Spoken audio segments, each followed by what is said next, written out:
Our goal is always to share the facts about COVID-19, and that means consulting doctors and scientists about what we should be doing to keep ourselves and our loved ones safe. And since the start of this pandemic, we've seen some of that advice change. That can be very frustrating for a lot of people. 9 Health expert Dr. Payal Kohli joins me now to help us understand why some of this guidance has changed over the last few months. First of all, Dr. Kohli, thanks so much for joining us. Let's start with... Hi, Jenny. Hello. Let's start with masks. At first, we were told not to wear them, and now a lot of states like Colorado are mandating masks. So walk us through what's changed on the mask front. Look, Jenny, this was a brand new virus that we were dealing with. There was no course in medical school about coronavirus. There was no course, in fact, about how to deal with a pandemic. So doctors were really learning as we go about this virus. And in the beginning, we assumed that the virus was a respiratory virus, much like the flu virus, and that it spread in the same fashion in the sense that those people who were spreading it were the ones that were having symptoms. And with that knowledge, it made sense for everyone to not necessarily wear a mask. It wasn't until the scientific information that came in later that told us that a good percentage of people that are spreading the virus are asymptomatic, and that this virus could have airborne transmission, both facts that we didn't know at the beginning of the pandemic that really made us change our guidance. So the doctors were really following the scientific data, and as the scientific data changed, our advice changed accordingly. Okay. Now, how about hydroxychloroquine? Months ago, we heard from Dr. Fauci this could be a possible treatment. Now we're hearing scientists say there's no evidence to support it. So what have we learned about that?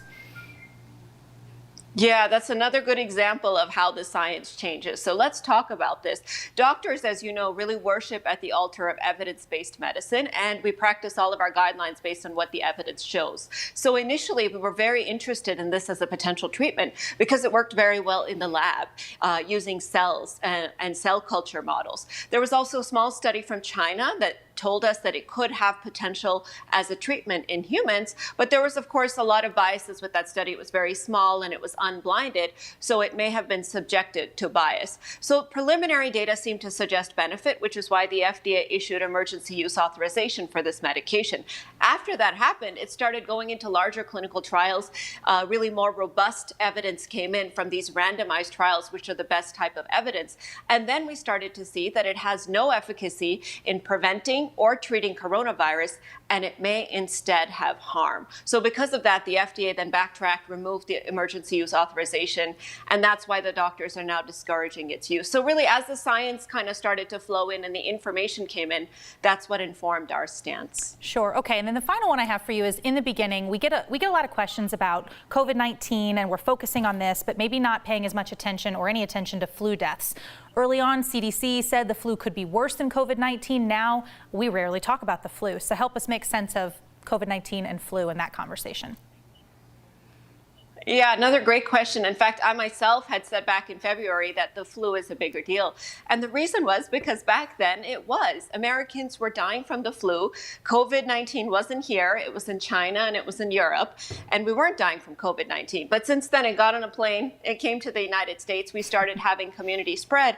And now here in July, we're not dying from the flu. There's hardly any flu activity. We're dying from COVID-19 instead. So now we're talking about that. And the reason I think this is a great question is because come fall, things will change again. Scientists, experts, and doctors will start talking about the flu again and flu-related deaths because that flu activity is going to start to go up. So I don't want people to think this is us backtracking, but instead, as the situation changes, obviously, what we focus on and what we discuss, what causes mortality changes.